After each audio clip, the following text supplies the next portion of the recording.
21শে জুলাই শহীদ দিবস উপলক্ষে উলুবেড়িয়া পৌরসভার অন্তর্গত ৮ নম্বর ওয়ার্ডের বাউরিয়ায় প্রথম দেওয়াল লিখন করা হলো। আগামী 21শে জুলাই তৃণমূল কংগ্রেসের শহীদ দিবস। এই বছর ধর্মতলায় বিশাল জনসভার মাধ্যমে অনুষ্ঠিত হবে তৃণমূল কংগ্রেসের শহীদ দিবস। এই শহীদ দিবসে ধর্মতলায় প্রধান বক্তা হিসেবে উপস্থিত থাকবেন রাজ্যের মুখ্যমন্ত্রী তথা তৃণমূল সুপ্রিমো মমতা বন্দ্যোপাধ্যায়।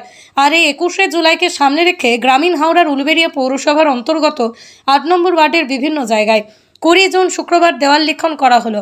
এই ৮ নম্বর ওয়ার্ডের তৃণমূল কংগ্রেসের সভাপতি কৌশিক দাসের নেতৃত্বেই দেওয়াল লিখন করা হয়। এদিন ৮ নম্বর ওয়ার্ড তৃণমূল কংগ্রেসের সভাপতি কৌশিক দাস এ বিষয়ে ঠিক কি বললেন শুনুন। 21শে জুলাই আমাদের কাছে একটা আবেগ।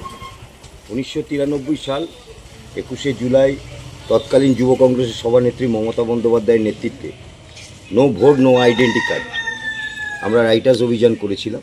সেখানে আমাদের স্বৈরাচারী শাসন ব্যবস্থার পুলিশ, মার্কসিস্ট কমিউনিস্ট পার্টির পুলিশ নির্বিচারে গুলি চালিয়ে আমাদের 13টা যুবককে হত্যা করেছিল। সেই দিন থেকে তৃণমূল কংগ্রেস প্রতিষ্ঠা হওয়ার পর পর্যন্ত মমতা বন্দ্যোপাধ্যায় শহীদদের প্রতি শ্রদ্ধা জ্ঞাপন করেন, তাদের পরিবারের লোকজনকে ডেকে নিয়ে এসে সম্মান দেন। 21শে জুলাই আমাদের কাছে একটা আবেগ।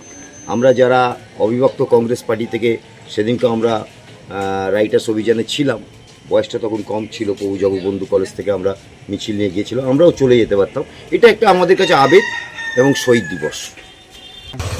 আমরা সর্বপ্রথম উলুবেড়িয়া পূর্ব কেন্দ্রের দেয়াল লিখন করেছি।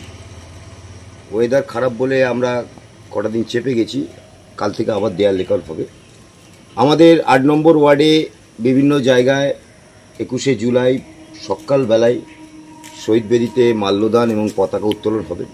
শহীদদের প্রতি সম্মান জ্ঞাপন করে নিয়ার অ্যাবাউট আমাদের কাছে একটা প্রস্তুতি সভাও আমরা 4 তারিখ করব দলের কথা মতো।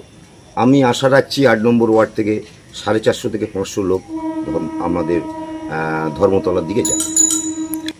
কর্মীদের উদ্দেশ্যে বলবো, যারা নিউ কামার নতুন এসছেন তারা 21শে জুলাই সম্বন্ধে অতটা ওয়াকিবল নয়, কিন্তু আমরা ফিল্ডে নেবে সেই সময় অবিভক্ত কংগ্রেস পার্টিতে যখন ছাত্র পরিষদ করতাম আমরা সেই মর্মান্তিক দৃশ্যটা দেখেছি, কলকাতা রাজপথে সেই দৃশ্যটা দেখেছি। কত ভয়ানক সরকার হলে একটা গণতান্ত্রিক আন্দোলনে গুলি চালিয়ে 13টা যুবককে হত্যা করেছে।